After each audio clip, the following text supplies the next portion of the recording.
Praise the lord. ప్రతిరోజు అనుదిన వాక్యం ద్వారా మీరెంతగానో బలపడుతున్నారని నేను ఆశిస్తున్నాను.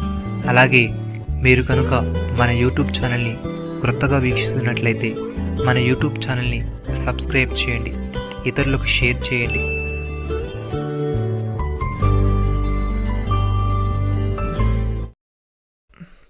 దేవుడు పక్షపాతి కాడని నిజముగా గ్రహించి ఉన్నాను. ప్రతి జనములోనూ ఆయనకు భయపడి నీతిగా నడుచుకుని వారిని ఆయన అంగీకరించును. అపోస్తుల కార్యములు 10వ అధ్యాయము 34-35 వచనాలు. పేతురు ఈ విధంగా అంటున్నాడు, దేవుడు పక్షపాతి కాడని నిజముగా గ్రహించి ఉన్నానని, ప్రతి జనములోనూ ఆయనకు భయపడి నీతిగా నడుచుకుని వారిని ఆయన అంగీకరించునని ఇక్కడ తెలియజేస్తున్నాడు. ప్రియమైన సహోదరి సహోదరులారా, క్రీస్తు మర్మము దేవదర్శనం వలన నాకు తెలియపరచబడుతున్న సంగతిని గూర్చి మునుపు సంక్షేపముగా వ్రాసితిని. మీరు దాన్ని చదివిన ఎడల దానిని బట్టి ఆ క్రీస్తు మర్మమును గూర్చి నాకు కలిగిన జ్ఞానము గ్రహించుకొనగలరు. ఈ మర్మం ఇప్పుడు ఆత్మ మూలముగా దేవుని పరిశుద్ధులకు అపోస్తులకును ప్రవక్తలకును బయలుపరచబడి ఉన్నట్టుగా పూర్వకాలముల యందు మనుషులకు తెలియపరచబడలేదు. ఈ మర్మం ఏదనగా అన్యజనులు సువార్త వలన క్రీస్తు యేసునందు యూదులతో పాటు సమాన వారసులను, ఒక శరీరమందలి సాటి అవయములను వాగ్దానంలో పాలివారయున్నానన్నది దేవుడు కార్యకార్యగు తన శక్తిని బట్టి నాకు అనుగ్రహించిన కృపావరము చొప్పున నేను ఆ సువార్తకు పరిచారకుడనైతిని.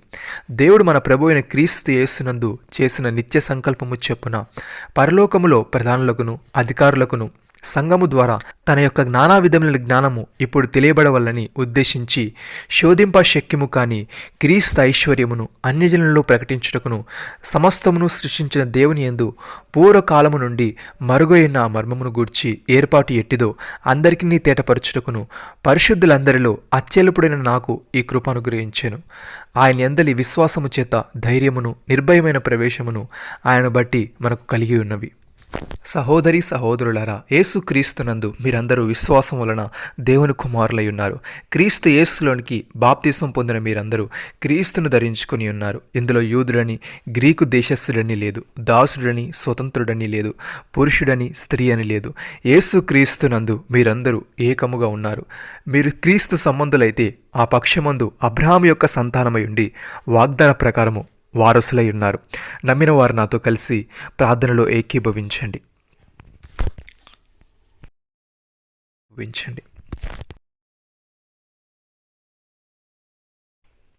మమ్మల్ని మిక్కిలిగా ప్రేమిస్తున్న మా ప్రియ పరలోకపు తండ్రి, ప్రతి జనములోనూ నీకు భయపడి నీతిగా నడుచుకున్న వారిని నీవు అంగీకరించదవని నమ్మువారు నీ కృపచేతనే క్రీస్తు యేసునందలి విమోచనము ద్వారా ఉచితముగా నీతిమంతులని తీర్చబడుచున్నారని వ్రాయబడి ఉంది. తండ్రి, నీకు స్తోత్రములు. దేవ, మేము నీ యందు విశ్వాసం ఉంచి నీ కృప ద్వారా నీతిమంతులముగా తీర్చబడి నీవిచ్చే మహిమను పొందుకునే వారముగా ఉండుటకు సహాయము దయచేయమని, నీలోనికి బాప్తిసం పొందిన మేము నిన్ను ధరించుకొని నీలో ఏకముగా ఉండుటకు కృప చూపమని, నీ అందలి విశ్వాసము చేత ధైర్యమును నిర్భయమైన ప్రవేశమును మాలో ప్రతి ఒక్కరికి కలిగించమని ప్రభు అయిన యేసు క్రీస్తు నామములో ప్రార్థిస్తున్నాము తండ్రి. ఆమేన్.